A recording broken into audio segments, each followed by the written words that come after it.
একই রকম পোশাক, একই রকম পতাকা, কথাবার্তায় উচ্চশিক্ষার আভাস।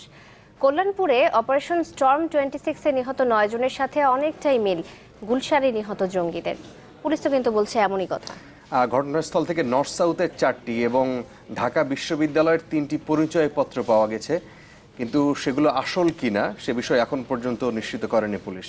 পুলিশ কমিশনার যেটা বলছেন যে এই অভিযান সফল না হলে বড় ধরনের নাশকতার মুখে হয়তো পড়তে পারত বাংলাদেশ।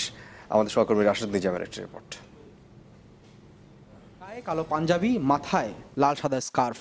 রাজধানীর কল্যাণপুরে নিহত 9 জঙ্গির সবার গায়েই ছিল বিশেষ এই কালো পোশাক। পাওয়া যায় আইএসের কালো পতাকাও। গুলশান হামলায় নিহত জঙ্গিদের কাঁধে যে উইলসন ব্যাগ নিয়ে উঠেছিল নানা প্রশ্ন, সেই ব্যাগেরও দেখা মিলল কল্যাণপুরের 5 নম্বর সড়কের জাহাজ বিল্ডিংয়ে।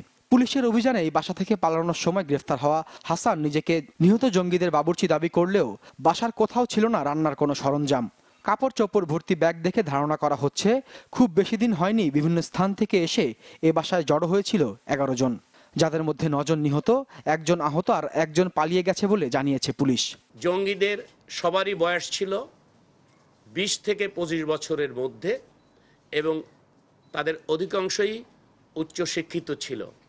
তাদের পরনে কালো পাঞ্জাবি ছিল, জিন্সের প্যান্ট ছিল, 1 জন ব্যতীত বাকি সবারই কেটস পরিহিত অবস্থায় ছিল। 1 জুলাই গুলশানের হলি আর্টিসানের হামলার ঘটনায় নিহত জঙ্গিদের যে ছবি প্রকাশ করেছিল আইএস, তাতে দেখা গিয়েছিল একই রকম কালো পাঞ্জাবি আর স্কার্ফ, পেছনে সেই কালো পতাকা। যদিও কল্যাণপুরে নিহতরা সবাই জেএমবি সদস্য বলে জানান পুলিশ প্রধান। অপারেশন স্টর্ম 26 নিয়ে পুলিশ কমিশনার বললেন, গুলশান আর কল্যাণপুরের ঘটনার কিছু মিল রয়েছে। গুলশানে 1 জুলাই তারিখে হলি আর্টিসান বেকারিতে যে সন্ত্রাসী হামলা হয়েছিল, সেই সন্ত্রাসী হামলার ধরন, তাদের বয়স, তাদের পোশাক, তাদের সব কিছু আমাদের এই যে আজকে যে অভিযান হলো অপারেশন স্টর্ম 26, তার সাথে মোটামুটিভাবে মিল রয়েছে। এবার আরো পেছনে ফেরা যাক।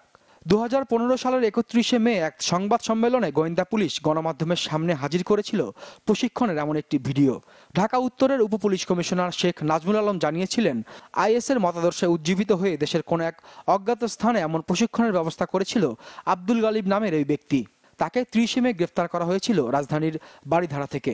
আমাদের টিম সেখানে যায় এবং তারা টের পেয়ে সবাই পালিয়ে যায়। আমরা গালিবকে গ্রেফতার করতে সক্ষম হই।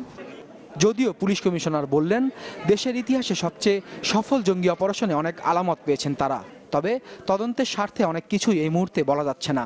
এই তদন্তের জন্য যে আলামতগুলো পেয়েছি সেটা পর্যালোচনা না করে, সত্য মিথ্যা যাচাই না করে, প্রপার অনুসন্ধান না করে একজন পেশাদার বাহিনী হিসাবে আমরা কোনো মন্তব্য করতে চাইব না। সংবাদ সম্মেলনে ঢাকাকে কোনো ধরনের নাশকতার কেন্দ্র হতে দেয়া হবে না বলেও আশ্বাস দেন আসাদুজ্জামান মিয়া।